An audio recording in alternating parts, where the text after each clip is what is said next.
illumination. Sometimes you need ambient occlusion.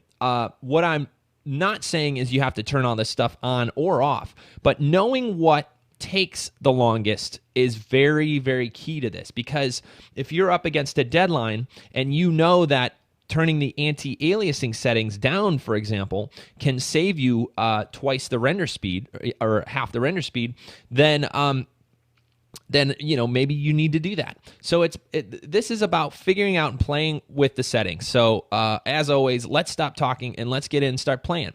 Note the time, 1 minute and 1 second here. And what the two key things right here are on in the render settings. Here's ambient occlusion and global illumination. And the global illumination, first of all, is on IR QMC still image, and it's also set to medium irradiance cache settings. And turning this up to high would probably double that amount to 2 minutes.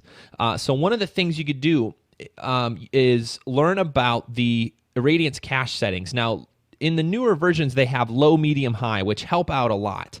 And if we were to just dump this to low, only that alone, let's see how much, we don't want to render there. We want to render in our box here so we get the same frame size.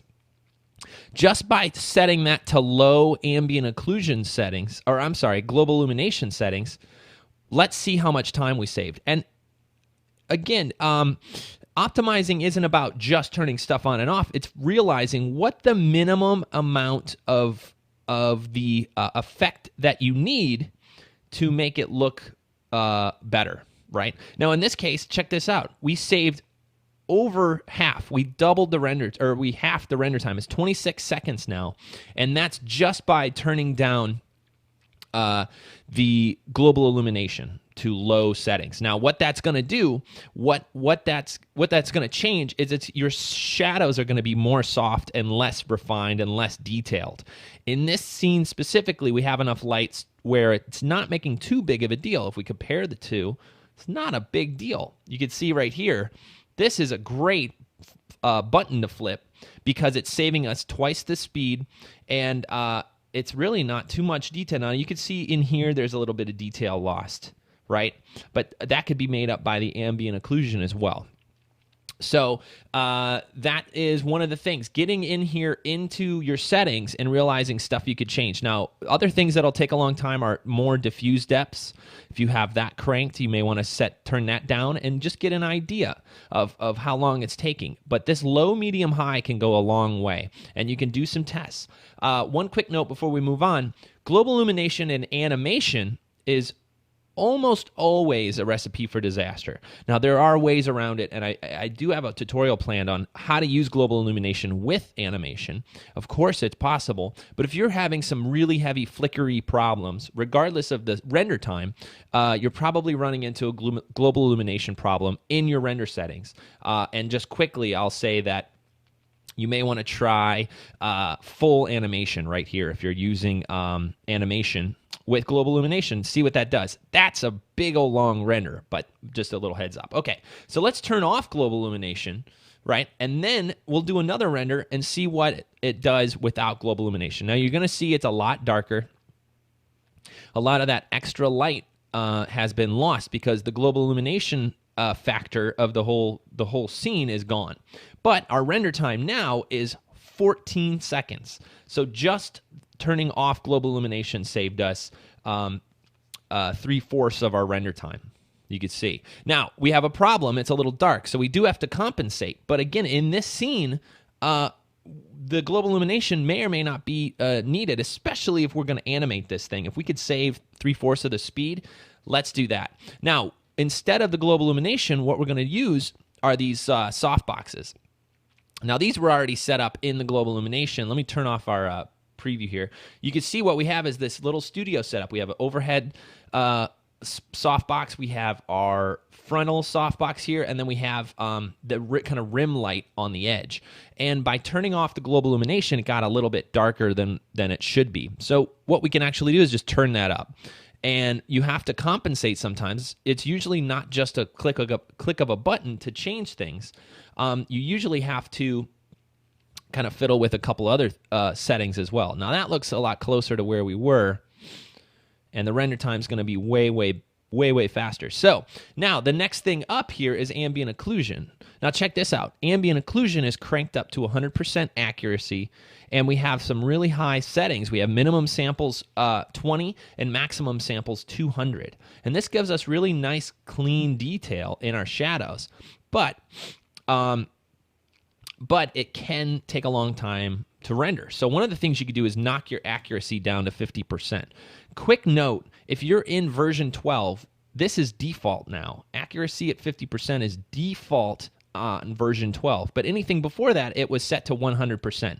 So if you're having using ambient occlusion in your scenes and you need to speed up your render, really concentrate on these 3 settings: accuracy, minimum samples, and maximum samples. And a good kind of rule of thumb with minimum and maximum is you can knock this down, but then this should be about 10 times higher. So you see what we did there? It's like 10 and 100 or 30 and 300. And it's just a good way to kind of judge. So you don't want these numbers to get too far out of whack. So play around with this. In this case, we're going to knock this down to like 10 and 100 at 50%. And we're going to do another render, and we're going to see how long that takes. How much did that save us? And through this whole process, you're also wondering, how much did it save us, and how much did it impact our render? How much is it screwing up? Now, in this case, we have 10 seconds. We have 14 to 10 seconds. And you can see after adding that light back, we're a little bit brighter. Now, we're not the same as the global illumination render. If you A/B those two, we may even have to turn the lights back up a little bit more. You can see there is a difference, right? But the goal is to realize how much of a difference is there, and is it worth the render time? Because there's no sense in cranking all the buttons if you can't hit a deadline, right? All right, so let's head back and let's turn those lights up just a little bit. Now, I'm using my Light Kit Pro, which is a plugin I sell for Cinema 4D that has all these lights built in. All of this stuff I'm talking about will work with any lights. If you have the traditional lights here, the same thing will apply, although you will have to go find these settings in the lights, and I will be using kind of the sliders. But I'll try to go back and forth between the two. So in this case, we're just going to turn up the lights a little bit all the way around. And we'll do another render in a second. We'll judge. So next thing we could do is actually turn off global illumination and do a render, and we'll see what the effect is and what's going on. So now you see we still have some shadows going on, but we lost our kind of really nice edge shadows. And in this case, the render time is pretty similar, but you can see we lost our shadows here. So let me turn on global illumination or ambient occlusion again. I always screw those two up, just so we can get an A/B comparison with ambient occlusion on and off. And what you'll see is under the spheres here, you're going to see these shadows kind of turn on and off. See that? Now that I like. I mean, that I think is worth it. For the 1 second per frame we're adding, this ambient occlusion might be worth it. And these are the things you have to judge. You say, wow, that looks way better. It actually looks like the type is sitting on the ground. These spheres look like they're more on the ground. This is probably worth it, right? So, again, it's the debate. But we're already way faster. So what else can we do? If we leave ambient occlusion on, just for argument's sake here, let's start talking about the materials. Now, you can see what we have as a reflective floor. And not just a reflective floor, but a blurry reflective floor. A blurrily reflective floor. That's awful. So blurry reflections are a render hit, let me tell you. So be very careful about blurry reflections on your stuff, because it has to calculate all that. And we not only have blurry reflections on the floor, but we also have some on our spheres as well. And now this makes a more realistic reflection. Most things are not perfectly reflective. They have a little bit of impurity. They have a little bit of blur to them. And it is a nice trick to make things more realistic. But again, it's one of those things you have to know and realize what is taking so long, right? So let's look at the materials. First of all, the floor material is right here. It's a reflection. And we have these settings here with blurriness set to 10%. So this is the amount. This combined with the minimum and maximum and accuracy, again, you'll see a pattern in most of these settings. Minimums, maximums, and accuracy. You saw it in ambient occlusion as well. You really have to pay attention and play with these settings. If you need blurry reflections, maybe you keep everything the same, but you knock the samples down. Right, and if it's too, and if the blurry reflection is too choppy, you may have to turn these settings up. But these are the things you have to play with: the minimum and maximum. And here again, the ratio is about the same. About 1/10 of the maximum could be the minimum. So you can see here it's a 139 and 9. The blurriness, of course, is the amount, but if we drop this to 0, you're going to see everything else grays out because it just doesn't do blurry reflections. And if we go do a render now, you're going to see it do the exact same render, but with a reflective floor that doesn't have the blurry reflections. And are we saving any time? We are. We're saving, looks like 3 seconds to blur that floor. And you can see it's not as realistic here. And in fact, what we may need to do if we're up against the deadline and we need that extra 3 seconds, now, of course, 3 seconds, whatever, but 3 seconds among 1,000 frames, right, is a lot of time saved. And if you need that, then one thing you could do is actually, let's see, turn down the reflection. So if we open up the material editor and actually just dump the reflection down a bit, that may give us a little bit more of a realistic reflection without necessarily being blurry. Yeah, that's not so bad. Now we're seeing the softbox here in the reflection, which is another problem that we can solve. But for now, what we could do is just go ahead and turn off reflection, and that's another way we can just speed up the render.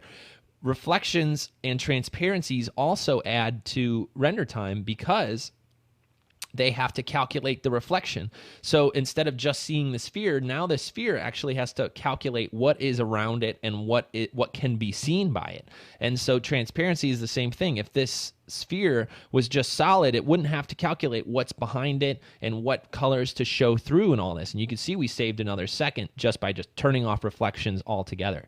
Now we also have blurry reflections on the spheres. So we can come into, let's say, here we have 0 on the orange one. Let's see if we have any on the black one. Let's open that up, and we'll just double click. Reflection 5%, so real subtle, and that may not make too big of a difference, but every little bit counts when you're really trying to optimize, especially if you have a long render and a lot of frames, like we say. So there's another second just by turning off the blurry reflections on the black sphere. And you can A/B this, and you could say, is this worth it? Pick a frame from your animation or your render and say, is this worth it? And go through and see, what does all this stuff do? And is it really worth it? Now, we have most of the reflections. We also have this material. I think if we open that dude up, I think it's also going to show that the reflections have a little bit of blur to them. So let's turn that off as well. I mean, let's really crazily optimize this.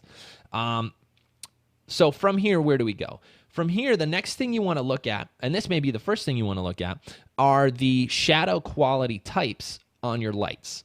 And in this case, we're using area shadows on all 3 lights. We have 3 shadows set to area, you can see right here. And if you have a light like this, like a normal light without the Light Kit Pro here, then you're going to find it right here. Shadow, soft, and area are the ones we're going to talk about. But this is what I'm talking about: shadow, area. And area shadows are very good looking. They are the most accurate way to kind of throw a shadow around using the default lights.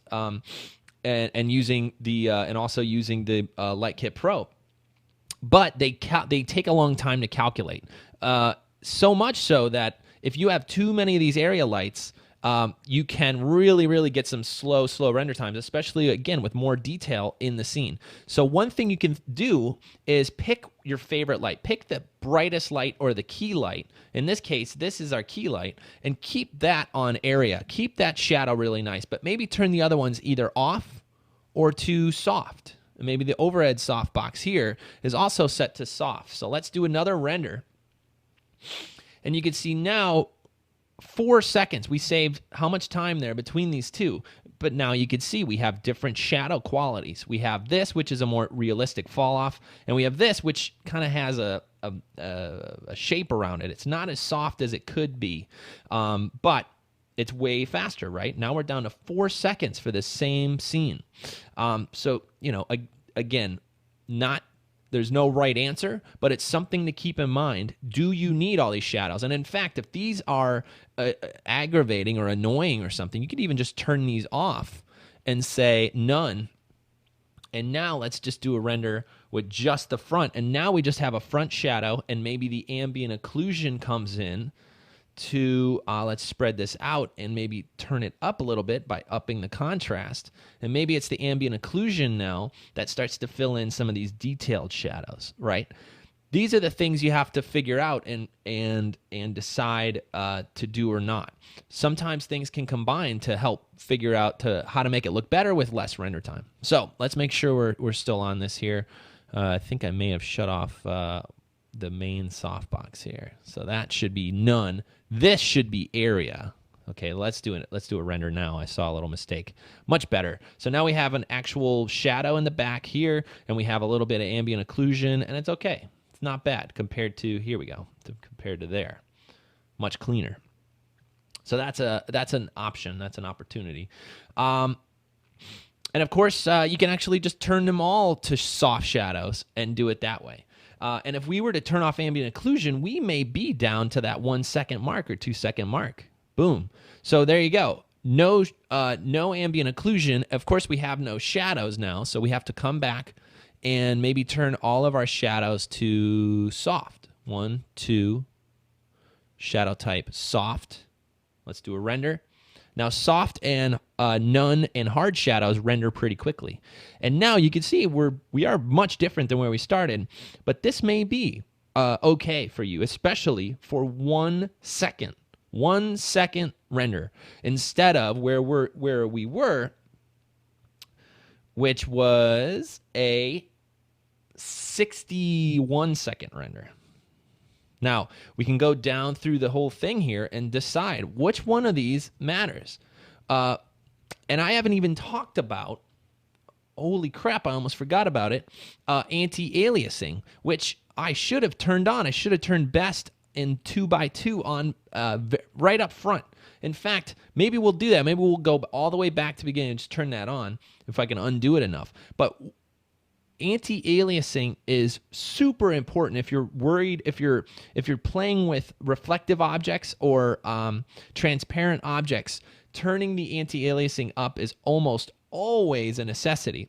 Now, realizing that how much of a render hit is kind of what we're talking about. So if we go from where we were to now turning on anti-aliasing on the high settings, we now went from a 1 second render to a 5 second render, 5 times slower. And hopefully you could see this in your port. If not, load up a scene and just play with the anti-aliasing settings going between geometry and best with 2x2 and 4x4 on.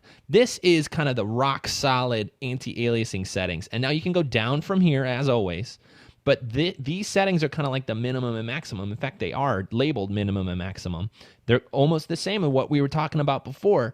There are settings you could play with to maybe have a little bit more anti-aliasing, but not all of it. But the point I'm trying to make is, hopefully you could see the difference between these two. I'm not sure if you will on the compressed version. But this transparent kind of glass ball here kind of has like jaggy edges, and the reflections aren't very smooth. And if we turn that anti-aliasing up, we're going to get much smoother reflections, a lot sharper edges, and even the type cleans up quite a bit as well. So play around with anti-aliasing settings. If you need anti-aliasing and geometry isn't cutting it, what you may want to try is 1x1 and 2x2. And then we'll do another render there. In this case, we're still at a second, but we're way better than just the plain geometry one. So it's maybe a little bit slower. but we're way better off than where we were with just geometry settings. In fact, I meant to, like I said, I meant to have this on at the beginning, and I think that if we did, our renders would be maybe over 2 minutes for that first frame. So again, that's another thing to worry about. One other use case came up while I'm doing all this stuff. I wanted to really kind of reiterate about the area shadows, because one of the things about area shadows is area shadows and a good light setup like we have here, like a real good kind of key light setup, can go a long way to getting really nice renders without global illumination. But they, like I said, those area shadows add up. And I wanted to say about a scene, I got a scene once that had about 20 softboxes in it. And each softbox was around, and one softbox was over here to catch a reflection. And they all kind of had a purpose, but they all didn't need to be on area shadows. So what you can always do is look around your scene and say, what are the most important lights, and turn off the rest of them as far as shadow types. And maybe you even just need a softbox for reflections, right? So then just turn it off and turn the distance down and just have it as a reflective object so that your spheres or your type can move around. Now I'm kind of getting off subject here, and that's kind of what I do. But I think the thing to really think about is to figure out what takes the longest time, ambient occlusion, global illumination, blurry reflections, anti-aliasing, and transparency and reflections, and realize what is worth it and what isn't. So hopefully there's something there. Hopefully that helps you realize that there are things you could do to speed up your render rather than just brute force throwing more machines at it.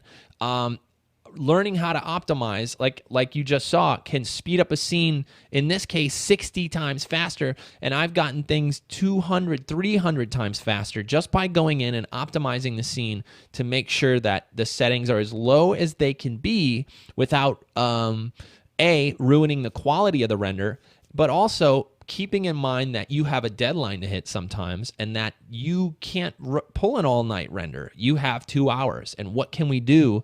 What are the least important things that we can shut off or turn down to get that render ready for the deadline? So really play around. Open up a scene, play around with those specific things, the minimums and maximums, the accuracy and all that stuff, and figure out what you're comfortable with. What you'll find is you'll have a kind of a workflow, and these two things go together. You know, a little bit of ambient occlusion with some area shadows, for me, go a long way to not having to use global illumination. So really sit, play around with it, and see what you find and figure out how to optimize. And, again, if you have Optimize settings, if you have tips or any tricks or anything, drop them in the comments below and help out. See what buttons have you pushed that take way too long and just aren't worth it, or which ones are worth it and save us some time. So anyway, thanks for watching as always. I'll see you in another tutorial, another video real soon. Bye, everybody.